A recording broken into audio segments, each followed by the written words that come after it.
recibimos, como fue anunciado, Nelson Villarreal, a quien le agradecemos su presencia. Gracias por venir. No, buen por día. favor, un placer, buen día, temprano, pero vale la pena realmente, tanto el tema como el programa. Sí, es una discusión interesante la que se está empezando a plantear. Ni que hablar que a nivel de países mucho más desarrollados y evolucionados, bueno, de hecho en Finlandia ya hay una experiencia piloto que se está aplicando para 2.000 desempleados, personalidades muy influyentes del mundo de la tecnología, no sé, el CEO de Tesla, Mark Zuckerberg de Facebook, son personas que están empezando a hablar de este concepto de la renta básica universal. Para que la gente lo tenga claro, ¿en qué consiste? Lo primero hay que visualizarlo como un dilema de la aldea global, un dilema del mundo. Este no es un tema solamente de los países desarrollados, por dos razones. Primero, que estamos en transformaciones tecnológicas, automatización, procesos de cambio del empleo, es decir, destrucción y nuevas formas de empleo. Es decir, que de alguna manera esto supone, por un lado, pensar cómo se hace para tener un sistema que incluya a las personas más allá de las formas del trabajo. Es decir, la idea de pleno empleo comienza a desaparecer, comienza a ser una movilidad del empleo muy alto. No significa que no haya nuevas formas de empleo, pero sin embargo el pasaje entre una situación y otra reclama de nuevas formas de protección social. A ver si lo entiendo. Tenemos que empezar a pensar que, no sé, en un escenario de 15, 20 años, hablar de 25% de desempleo, por decir algo, no sea algo que signifique una crisis, sino parte del escenario real.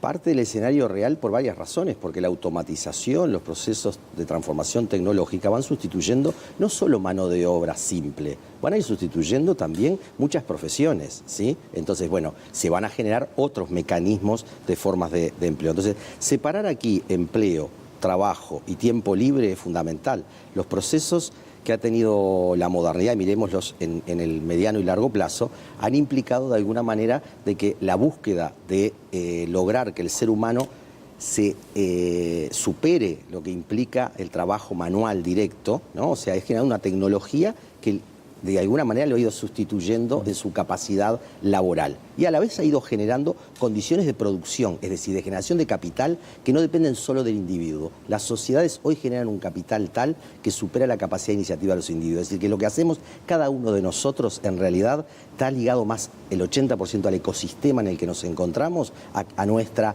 capacidad de meritocracia o de formación que tenemos. Eso hay que tenerlo claro para ver por qué razón luego se dice eso que se genera en una sociedad debe ser devuelto a la sociedad para que sea sustentable, es decir, que todos queden incluidos, ¿no? Y en ese sentido emerge en la década de los 80 y 90 a través de los movimientos sociales, a través de la academia, ¿no? Intelectuales como Philip Van Parijs, un belga, que plantean, es decir, pensemos la libertad humana en su condición de libertad real, es decir, que le posibilitemos a todos los individuos en una sociedad la condición de subsistencia. Y eso se llama renta básica universal, que la persona pueda subsistir en la sociedad con sus necesidades básicas mínimas resueltas. A ver, en el caso, por ejemplo, de Uruguay, se habla de poco más de 10.000 pesos para no ingresar en la línea de la pobreza. Entonces, ese podría llegar a ser un monto que habría que eventualmente empezar a pensar en otorgar para que ningún uruguayo estuviera en la línea de la pobreza. ¿Esto es así? Bien, a ver, yo creo que los estudios que hizo la OPP, que son altamente pertinentes, son los escenarios si hoy se aplicara. Y tiene que quedar claro que este gobierno no tiene como objetivo la renta básica en este momento, ¿no? Es decir, tenemos la cultura del trabajo, tenemos el tema del Sistema Nacional de Cuidados, pero es responsabilidad del gobierno ir pensando en el mediano y largo plazo, y es así que desde la Secretaría de Derechos Humanos nosotros planteamos que es un derecho que todas las personas estén incluidas. La Oficina de Planeamiento y Presupuesto ha hecho estudios de qué implicarían costos, ¿tá? Es decir, bueno, si lo aplicáramos hoy, ¿sí?, implicaría una transferencia de 10.000 pesos, si lo aplicáramos a todos los 3 millones de habitantes, ¿sí?, que permitiría superar la pobreza y la exclusión. Luego hay otros escenarios, ¿no? Ese trabajo está disponible en la página de la OPP, nosotros simplemente para mostrarlo y para que la gente, aquel que le interese, pueda profundizar en ese trabajo que se dio a conocer en las últimas horas, en el día de ayer, y donde allí se hablaba de estos escenarios que usted planteaba, ¿no? La posibilidad de otorgar el subsidio general para todo el mundo, que cada uno de los uruguayos, por pertenecer al país sin ningún tipo de contraprestación, sin nada a cambio, reciba 10.000 pesos por mes, habida cuenta de este escenario que usted planteaba, que seguramente tenemos que garantizar la subsistencia de todo el mundo y la inclusión de todo el mundo en la sociedad. Pero no solamente se hablaba de eso, porque en número y en dinero eso representa más del 30% del Producto Bruto Interno del país. Claro, depende de los escenarios, del 7 al 30%. Pero digo, yo creo que... Claro, pero en el escenario que recibiéramos todos, ahí sí estábamos hablando del 30% del PBI. Bien, pero digo, yo creo que el error es entrar hoy por el tema de los costos. ¿Por qué? Porque hoy lo que significa los derechos sociales tienen costos. Hoy tener un sistema nacional de salud, tener un sistema educativo gratuito, tiene costos. Es decir, la sociedad ha ido priorizando la forma de incluir. Lo que nosotros estamos planteando es que las transformaciones sociales, tecnológicas y de automatización van a llevar a tener nuevos instrumentos. Estos instrumentos deben dar cuenta del hecho de que el pleno empleo ya no va a ser factible, que el trabajo va a tener que ver no solo con la acción del empleo. Pensemos, está estudiado, ¿no? Hay trabajos sin empleo. Las mujeres trabajan en su casa muchas veces, mucho más de lo que implica el empleo. Es decir, hay formas de relacionamiento con la comunidad que son trabajo. Entonces hay que pensar, por un lado, de que tenemos una condición en la cual los seres humanos para desarrollarnos requerimos de alguna manera condiciones que nos permitan llevar adelante esto. Y entonces si la sociedad genera riqueza, esa riqueza debe aportar no solo a la protección social y a un salario, como se decía anteriormente antes de comenzar este programa, todos vamos a recibir un salario, sino cómo vamos a generar condiciones para que todos estén incluidos. Y esto implica, por ejemplo, en vez de condicionar, como es hoy, las transferencias condicionadas, de obligar, el tema de los incentivos. ¿Por qué no incentivar a la gente a ser innovadora y creativa? ¿Es eso lo que están viendo todos los grandes desarrolladores de tecnología hoy? ¿Por qué no tener recursos que fomenten en las personas hacer aquello que quieren hacer? Entonces, lo que se genera como riqueza, en vez de estar como una condición fija, sea una cuestión dinámica, pero que a la vez asegure la movilidad fuerte que existe en esa sociedad. Es decir, que el empleo no va a ser una constante, pero el trabajo puede serlo por iniciativa, creatividad e innovación, y entonces, bueno, generemos eso. Por ejemplo, que la renta básica genere incentivos para crear en tecnología, para crear en comunidad, en sociedad. Nosotros somos una sociedad que vamos hacia la vejez. Entonces vamos a requerir de alguna manera motivar a las personas al cuidado social. Y entonces, en vez de condicionar, obligar, podemos motivar a la creatividad. Hemos visto una cantidad de formas en las cuales hoy se están desarrollando para niños y adultos mayores como iniciativas de personas. ¿Por qué no hacer de que la renta básica sea una condición que le dé autonomía a las personas para esa iniciativa y creatividad? Yo sé que es... No lo veamos como un peso meramente social y económico. Es difícil simplificar porque es un fenómeno mucho más complejo. Si uno simplifica, muchas veces corre el riesgo de poner ciertas etiquetas. Pero es verdad también que tenemos que hacer esfuerzo por que la charla y todo lo que estamos planteando sea muy accesible para quien nos está mirando del otro lado. Entonces, de ese punto de vista, ya quedó claro que el concepto de renta básica universal viene obligado por ciertas circunstancias. Viene requerido como una posibilidad de instrumento a mediano plazo para la integración social y para sostener a una sociedad incluida. El que está del otro lado dice, bueno, pero venimos de años de debate del tema de las contraprestaciones. Dar un subsidio, una renta, un salario, un incentivo para lo que sea, sin contraprestaciones. Con el escenario cultural que tenemos en el Uruguay, con la conformación de sociedad que tenemos hoy, ¿no representaría un riesgo para que mucha gente ni siquiera tenga la motivación de salir a buscar un trabajo o eventualmente de decir, bueno, yo con lo que recibo estoy bien y con eso me alcanza y, no sé, quizás haciendo alguna changuita o, no sé, pidiendo en un semáforo, me alcanza y me sobra? Bueno, ahí tú planteas un tema que es clave, que es el tema del cambio cultural. La pregunta es, ¿qué pasa cuando un fin de semana baja el IVA en los shopping? La gente trabaja para consumir, es decir, no trabaja muchas veces para invertir, para ahorrar, trabaja para consumir. Es decir, que no necesariamente la cultura del trabajo está generando que las personas generen mejores condiciones de lo que tú estás diciendo, una cultura de mayor iniciativa en una cantidad de aspectos. Entonces, ¿por qué situarlo en los sectores pobres nada más? Es decir, el Estado le transfiere a distintos actores de la sociedad recursos para poder dar sostenibilidad a la productividad, para dar sostenibilidad al desarrollo, para dar sostenibilidad al tema de la integración.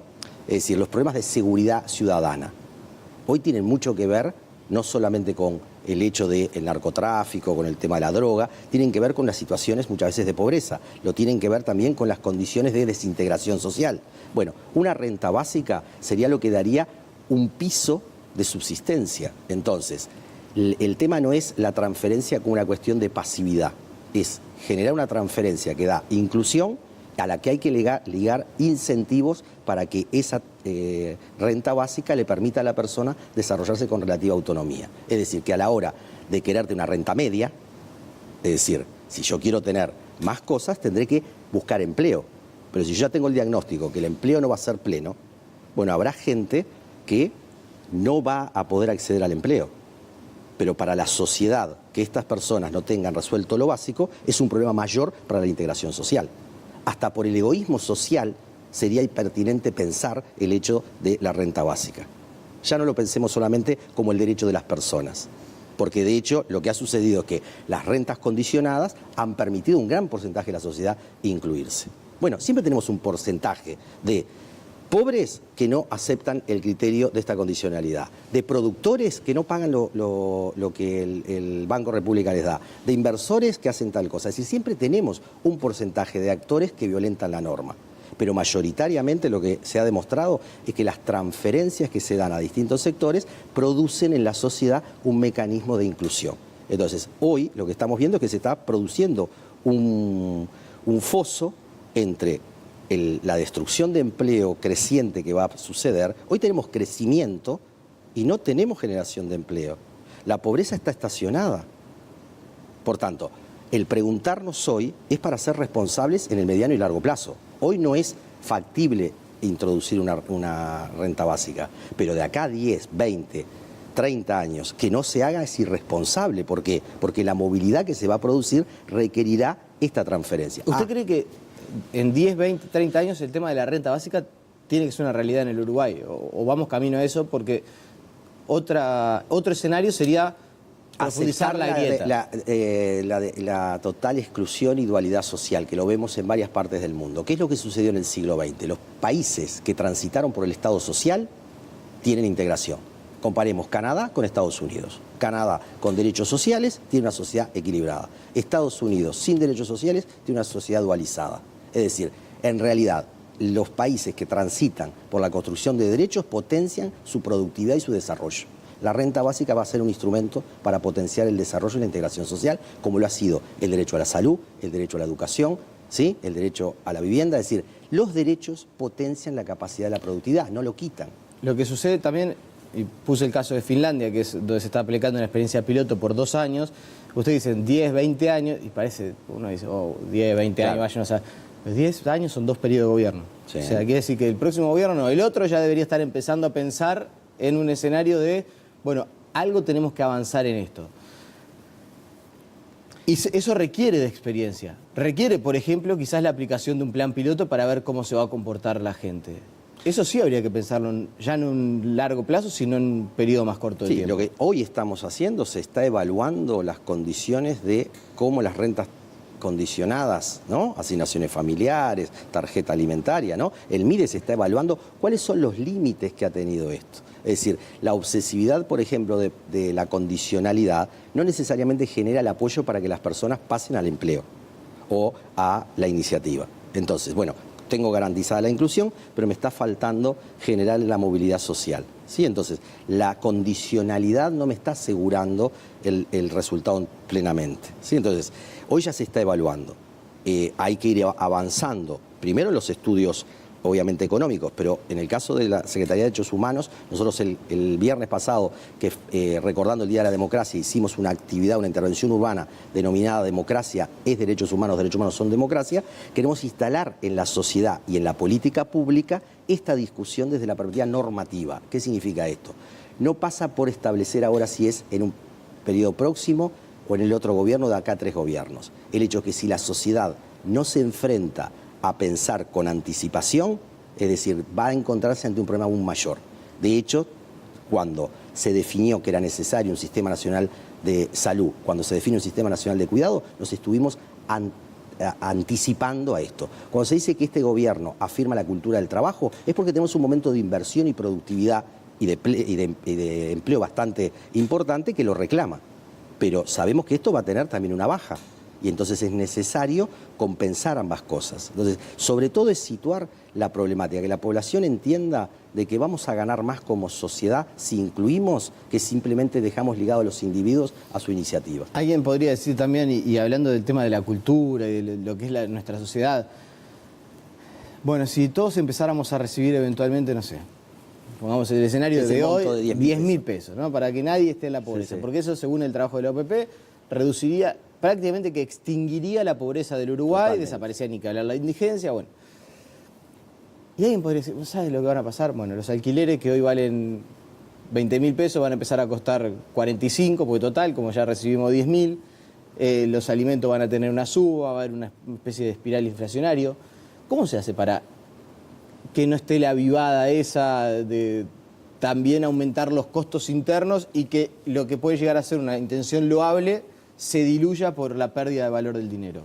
Bueno, pero ese problema lo tenemos hoy con la vivienda social. Se hizo una ley de vivienda social y vemos que esto generó problemas y hoy está el costo de una vivienda social a que ha accedido. El mercado puede generar este tipo de cosas independientemente. Es decir, yo creo que no, el argumento de que si yo introduzco un beneficio voy a aumentar en ese sentido el problema es relativo, puesto que hoy ya tengo formas del mercado que generan este tipo de cosas. Sí, hay que cambiar la cultura respecto a este tema y por eso hay que hacer procesos que son correlativos, es decir, bueno, es necesario pensar cómo de alguna manera las formas de derechos sociales potencian desarrollo. Y de hecho, hoy sabemos, por ejemplo, estamos ante la eventualidad de acuerdos laborales, ¿no? O sea, que van a generar una relativa conflictividad. Pero todos sabemos que la negociación colectiva generó sustentabilidad y solidez para el desarrollo. No generó problema para generación de capital, los salarios aumentaron, hay estabilidad. Es decir, introducir un nuevo instrumento que dé en el marco integral, y este es el tema clave, ¿no? Disociarlo. Ni disociarlo en el sentido de que me va a generar problemas ante el mercado, que los puede haber, entonces tengo que ver cómo intervengo, es decir, qué tipo de incentivos o de desincentivos debo producir para que no se hayan malformaciones en el mercado, como también en la estructura social, en la estructura burocrática, en la cultura. Pero estos problemas yo creo que los tenemos a todo nivel, es decir, y creo que es uno de los grandes problemas que los gobiernos progresistas en América Latina han tenido, y es asumir el cambio cultural, no solamente el cambio económico, no solamente el cambio que tiene que ver con el aumento del consumo. ¿Le hubiera gustado que se pudiera haber incidido más en eso? Yo creo que sí, no cabe la menor duda. Este es uno de los grandes desafíos que creo que el gobierno de Vázquez ha ido comenzando a instalar, que es el tema de la cultura, de la subjetividad. Cuando habla de cultura del trabajo, no está hablando solamente que las personas sean responsables en su actividad, sino que asuman esa capacidad subjetiva de la transformación social. Pero ¿y por qué no termina de permear? Bueno, estamos en un mundo en el cual, como decíamos, ¿no? O sea, se ha centrado en el consumo, se ha centrado en las condiciones de una sociedad mucho más en la inmediatez, ¿sí? Que cambia y trastoca sociedades con tradiciones como la norteamericana de 400 años de puritanismo, que era ahorro e inversión. En una década la estructura de consumo llevó a la crisis de Estados Unidos. Es decir, nosotros como país creo que hemos creado cultura, cambio cultural, institucionalidad para esto, pero sí tenemos un problema y es que hay que focalizar de manera clara el aspecto que tiene que ver, que va más allá de esta cuestión de si es más importante tener sustentabilidad e integración o solamente consumo. ¿Sí? Bueno, me queda claro que hay que pensar que en unos años el tema del desempleo o del trabajo disociado del empleo, tal como manejamos el concepto, va a ser algo mucho más Va a ser extendido. una constante. Yo digo, a ver, y hay que tener mucho cuidado para no ser apocalíptico, porque esto muchas veces se ve ahí el futuro, entonces, bueno, el futuro muestra que va a haber una destrucción de empleo constante más rápido, pero va a haber generación de nuevas formas de empleo. Pero estas no van a ser suficientes para la integración social. La idea de pleno empleo que tuvo el siglo XX desapareció. Entonces, yo puedo tener una forma de responder a esto que acepto sociedades dualizadas. El 1% acumula la totalidad del capital, el 99% queda en la inseguridad o incertidumbre. O genero mecanismos de integración social con derechos que le permite mayor capacidad de desarrollo a las sociedades. Y entre ellos está distinguir de que no todos vamos a tener empleo constante, capaz que estaremos empleados algunos días en la semana, ¿sí? Ahora, pero si lo distinguimos del trabajo, eso puede motivar, por ejemplo, a la relación con la comunidad, a la relación de la innovación, a la creatividad. ¿Por qué no dar la renta básica para que yo cuide mi plaza, haga un software y no como condicionalidad, sino como motivación? Lo hacen las empresas, ¿eh? Cuidado de que cuando hoy Zuckerberg y todos los grandes innovadores hablan de la renta básica es porque se están dando cuenta de esto, aún más socialmente, entonces es importante. Nelson Villarreal, le agradecemos. Es la primera vez que conversamos de este Sí. asunto. Seguramente ni que hablar que no va a ser la última. No va a ser la última y muchísimas gracias. Le agradecemos por su presencia. La pausa y seguimos con más noticias.